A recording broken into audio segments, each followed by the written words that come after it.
All right, so get this. We're going deep today, like really deep. We're talking Jack the Ripper. Oh, yeah. This one's a classic. All the way back to 1888, London's East End, specifically Whitechapel. Yeah. You know, I always picture like those cobblestone streets, fog everywhere, Right. dimly lit, and, you know, place known for its poverty and its crime. Yeah, it was a tough place, definitely. And to really understand this whole story, you have to understand the context. Whitechapel back then in 1888, it was a melting pot of desperation. You're talking extreme poverty, Right. overcrowding. I mean, like people on top of each other practically. Yeah. And then you have all these women forced into prostitution just to survive. Right. And it just created, sadly, a perfect hunting ground, you know? Yeah, for someone like Jack the Ripper, it's bleak. It really paints a picture of how fear could grip a place like that. Oh, absolutely. And then you throw these brutal murders into the mix, and it's a whole other level. Exactly. And even in Whitechapel, even with the violence that was already there, these murders, they were different. Right. Shockingly violent, almost ritualistic. It's what makes them stand out even today, you know? Yeah. So let's try to unpack this a little bit. Now, police were investigating a string of murders in Whitechapel, but there's always those 5 victims we always hear about, Right. The so-called canonical 5. What makes them different from the others? Okay, so those 5, they all happened between August 31st and November 9th, 1888, and they had this chilling escalation of brutality and some signature elements that the others didn't. For one, they were likely committed while the victims were lying down. Right. I mean, think about that for a second. How vulnerable that makes you. Yeah. And the level of mutilation, like specifically targeting certain areas, it pointed to a possible motive beyond just robbery or just some random attack, you know? It's that extra layer of horror, right? Yeah. It was like the killer was trying to send a message. Right, yeah. So who were these women and what exactly happened? Okay, so the first was Marianne Nichols, found on August 31st. She had 2 deep cuts across her throat. Her abdomen was slashed open, and her bowels were protruding. Oh my gosh. I mean, truly horrific for anyone to find her like that. I can only imagine the terror that must have spread through the community after something like that. Oh, yeah. It was all over the newspapers. And then just a week later, you have Annie Chapman. Her murder takes things to another level. Okay. 2 deep cuts to the throat again, Yeah. just like Nichols. But he removed sections of flesh from her stomach and placed them on her shoulders. He also took her uterus and parts of her bladder and vagina. It's disturbing how precise some of these mutilations were. Yeah. I've heard people speculate that maybe the killer was a doctor or a butcher. Right. That was a popular theory. It's interesting you bring that up because later on we'll look at how the police actually tried to understand that very question, you know? Right. Using a pretty revolutionary technique for the time. Okay. But yeah, to answer your question about the victims, the third victim, Elizabeth Stride, Okay. found on September 30th, she throws a little wrench in that theory. Oh, how so? Well, Stride's throat was cut, you know, very deeply. Yeah. But she didn't have that same level of mutilation as the others. Interesting. So some believe that she was a Ripper victim, but that he was interrupted. Oh, Others debate whether she's even connected to the Ripper at all, you know? so maybe a copycat killer. Or maybe just not all of the canonical 5 were actually the Ripper's work.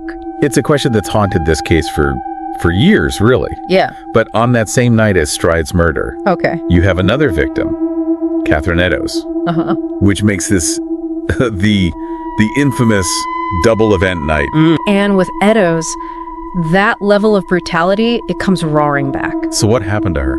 Her throat was cut, her abdomen was ripped open, and like Chapman, her intestines were placed over her shoulder. Oh, gosh. But it went further. He mutilated her face, cut off her nose, slashed her cheeks, even carved triangular incisions into them. Wow. It was truly horrific. It's hard to even fathom the rage and the depravity behind something like that. And to add another layer of horror to it all, the police surgeon who examined the body estimated it would have taken at least 5 minutes to complete the mutilations. 5 minutes. 5 minutes in the dark on a London street. Oh, wow. Okay, and this is the murder where they found the Golston Street graffito. Yes.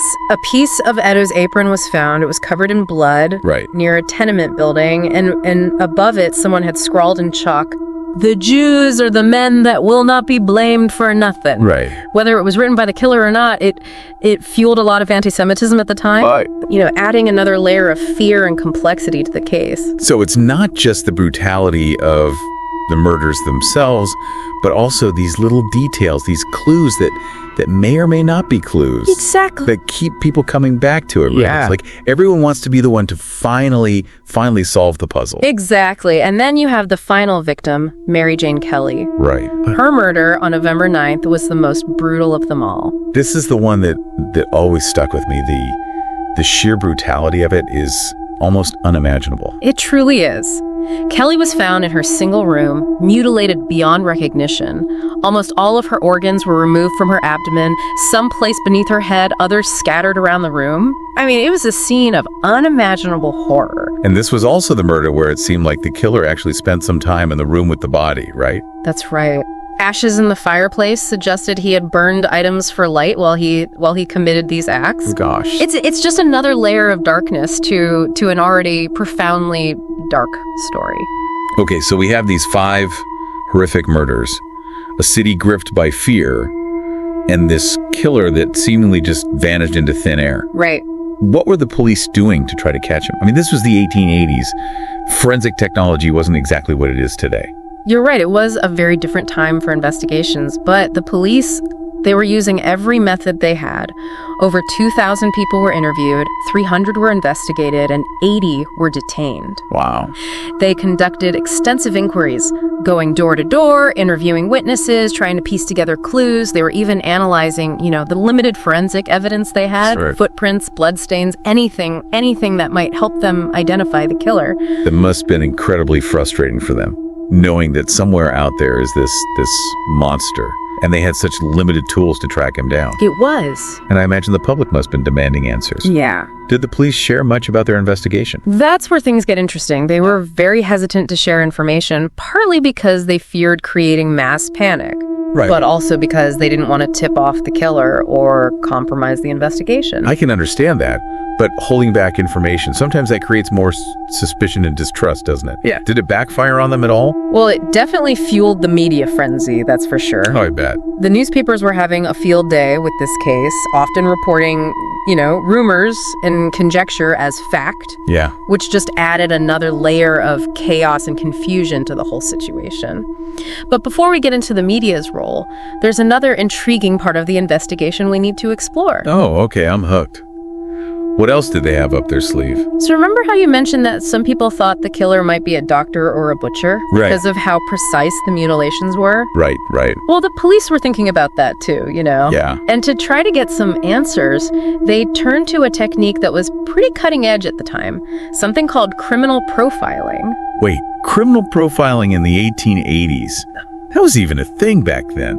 It was a brand new field, but the Ripper case, it really pushed it forward. In late October of 1888, they brought in a police surgeon named Thomas Bond, Okay. and his job to examine the evidence Right. and try to create a profile of the killer based on the victims and how they were killed. So what kind of picture did he paint of Jack the Ripper? What did he think this guy was like?